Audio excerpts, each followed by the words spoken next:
త్యాగరాజుకి జీవితంలో ఎదురైన పరీక్ష ఏమిటో తెలుసా?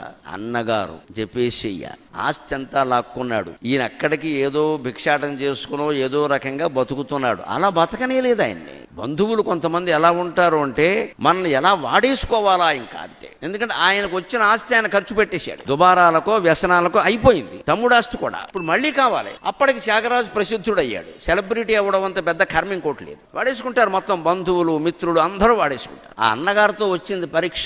రేయ్, నువ్వు ఇంత గొప్ప కీర్తనలు పాడుతున్నావురా, శరభోజీ మహారాజు నీ కోసం కబురు చేశాడు రా, అక్కడికి వెళ్ళి పాడు ఆస్థానంలో, ఆయన బాగా డబ్బిస్తాడు. ఎందుకంటే ఈ డబ్బులు ఎలాగో ఈయన తీసుకోడు కదా, ఆయన లాగేసుకుంటాం. మహారాజులు పిలుస్తున్నారా, ఇక్కడేం కూర్చుంటావు, దా నేను తీసుకెడతా అంటే, అన్నయ్య నాకు ఇష్టం లేదు, వద్దు. రాముడు మించిన రాజు ఉన్నాడా?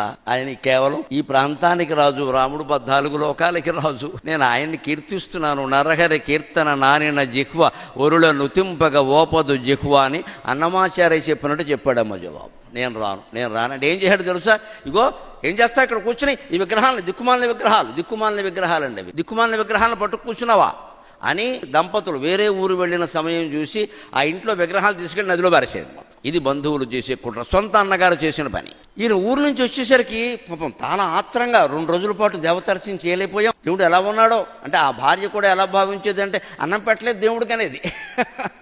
మనం మాత్రం పెళ్లికి వెళ్ళి శుభ్రంగా విందు భోజనాలు చేసాం, దేవుడికి అన్నం పెట్టలేదు అని ఆవిడ వాళ్ళ ఆత్రంగా తలుపులు తీస్తే విగ్రహం కనపడలేదండి. త్యాగరాజుకి పై ప్రాణాలు పనిపోయాడు. 5 ప్రాణాల్లో 1 ప్రాణమే మిగిలింది ఆ మహానుభావుడికి. ఏడిచాడు. ఎవరో చెప్పారు నదిలో బారేశారని. అన్నగారిని ఏమీ అనలేదండి. ఎంత సాధుజీవి. ఆవుని ముందు చెప్పి త్యాగరాజుని చెప్పాలండి. గోవు త్యాగరాజు, ఇంకో పూలకి చెప్పలేము. నది దగ్గరికి వెళ్ళి వెతికాడండి, పిచ్చి మనిషిలాగా నది దగ్గరికి వెళ్ళి వెతికాడు. కానీ రాముడు ఆయన హృదయంలో ఉన్నాడు కదా, ఎక్కడికి పోతాడు? అందుకని ఇక్కడ లేకపోతే రాముడికి కూడా తోచదు. అందుకని వెతగ్గా నదిలో కనపడ్డాయి విగ్రహాలు. కనుగొంటిని శ్రీరాముని నేడు కనుగొంటిని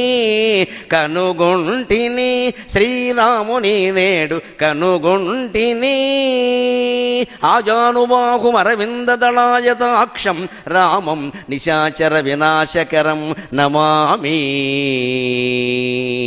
రామం లక్ష్మణ పూర్వజం రఘువరం సీతాపతిం సుందరం కాకుత్స్థం కరుణార్ణవం గుణనిధిం విప్రప్రియం ధార్మికం రాజేంద్రం దశరథ తనయం శ్యామలం శాంతమూర్తిం వందే లోకాభిరామం రఘుకుల తిలకం రాఘవం రావణారిం. కనుగొంటిని శ్రీరాముని నేడు కనుగొంటిని అందమైన కీర్తన రాశాడు.